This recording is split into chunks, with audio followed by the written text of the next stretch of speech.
Sous la présidence de son Excellence le professeur Alpha Condé, président de la République, le Conseil des ministres a tenu sa session ordinaire ce jeudi 28 avril 2016 de 10h à 12h30 avec l'ordre du jour suivant. 1. Message de son Excellence Monsieur le Président de la République. 2. Compte rendu des sessions ordinaires du Conseil interministériel tenu les 12, 19 et 26 avril 2016. 3. Décision. 4. Divers.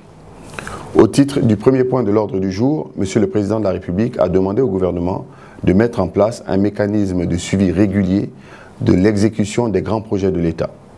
Il a annoncé qu'à cet effet, les performances des ministres seront évaluées tous les trimestres et que ces derniers seront chargés de procéder à la même évaluation de leurs propres collaborateurs. Monsieur le Président de la République a insisté sur sa volonté de voir adopter un plan cohérent de déploiement effectif des services publics et des fonctionnaires à l'intérieur du pays. Le chef de l'État, qui a constaté que trop de localités se trouvent démunies en personnel de l'administration publique, a précisé que cette opération doit viser notamment les départements de la santé, de l'éducation, des douanes et de la sécurité. Le président de la République a réitéré ses directives concernant une meilleure collaboration entre les ministères dans la conduite des missions qui leur sont dévolues. Le chef de l'État a invité le gouvernement à prendre les dispositions utiles pour établir le respect de l'autorité de l'État à tous les niveaux. Au titre du deuxième point de l'ordre du jour, Monsieur le Premier ministre a introduit le compte-rendu des sessions ordinaires du Conseil interministériel tenu les 12, 19 et 26 avril 2016. Le Conseil a entendu successivement pour la session du 12 avril 2016, au titre de l'examen de textes. Le ministre de l'Administration du Territoire et de la Décentralisation a soumis un projet de loi portant érection de la sous-préfecture de Kassa en commune rurale. Le ministre a indiqué que Kassa et Tamara totalisent 6 516 habitants et a rappelé que cette requête des populations insulaires a été formulée lors des visites effectuées d'abord par le chef de l'État à Kassa et ensuite du Premier ministre. Il a souligné que ce projet de loi est conforme à la Constitution et au découpage territorial. Pour la session du 19 avril 2016, au titre des examens de textes, le ministre de la Culture, des Sports et du Patrimoine historique a soumis un projet de loi portant protection, conservation et mise en valeur du patrimoine culturel et naturel de la République de Guinée. Le ministre a d'abord rappelé que la République de Guinée est l'un des derniers pays à ne pas avoir de loi en la matière, malgré les dispositions constitutionnelles de 2010. Il a souligné que les textes juridiques qui font référence à la protection du patrimoine culturel et naturel, Code de protection de l'environnement et de l'urbanisme, de l'aménagement du territoire, ne sont ni suffisants ni contraignants. Il a indiqué que le présent projet de loi, qui prend en compte toutes les composantes et préconise des mesures correctives à l'encontre des contrevenants, est spécifique à la protection, la conservation et la valorisation du patrimoine culturel et naturel. Le ministre a rappelé que ce projet de loi est aussi conforme aux conventions de 1972 et 2003 de l'UNESCO qui protègent le patrimoine mondial, dont celui de notre pays qui dispose d'un potentiel riche et varié. Le ministre de l'Unité nationale de la citoyenneté a soumis deux projets de texte, le projet de loi portant promotion et protection des défenseurs des droits de l'homme et le projet de loi portant institutionnalisation de la semaine de la citoyenneté en République de Guinée. S'agissant du projet de loi portant promotion et protection des défenseurs des droits de l'homme, le ministre a souligné l'amélioration du niveau de protection des droits de l'homme aujourd'hui en Guinée par rapport à la situation antérieure.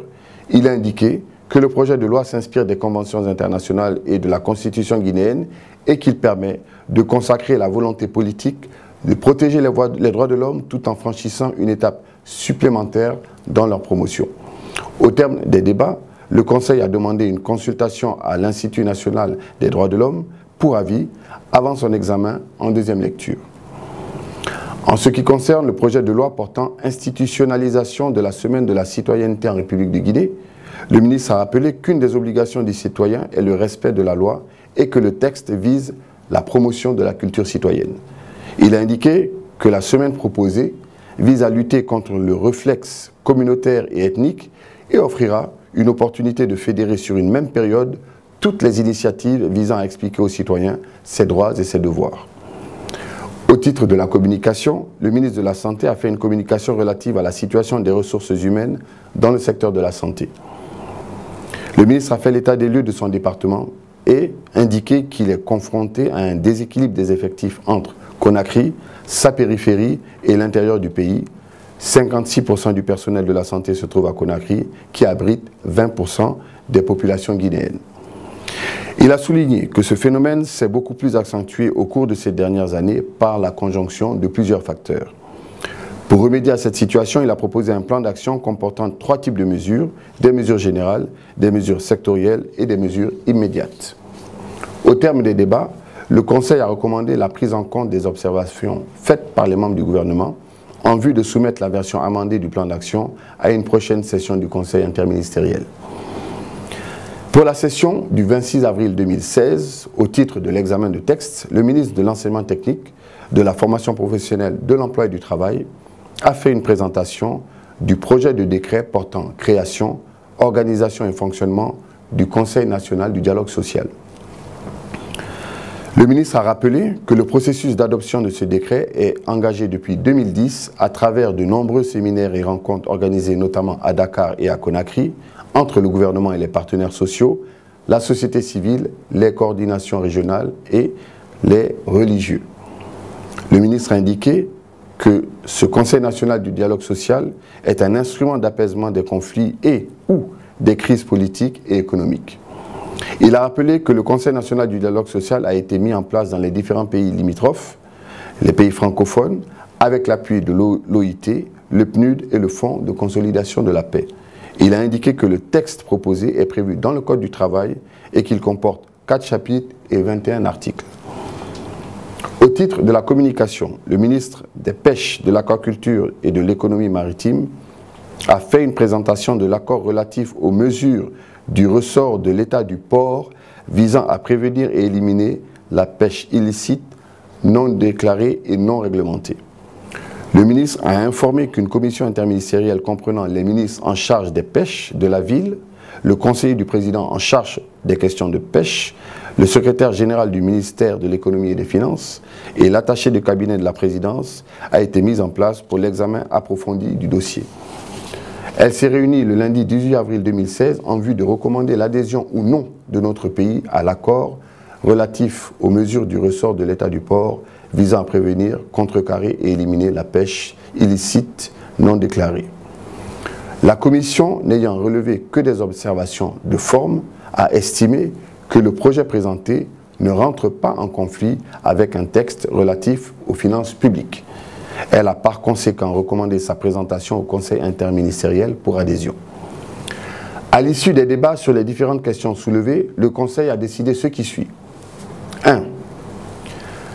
Le projet de loi portant érection de la sous-préfecture de Kassa en commune rurale est adopté sous réserve d'amendements. 2.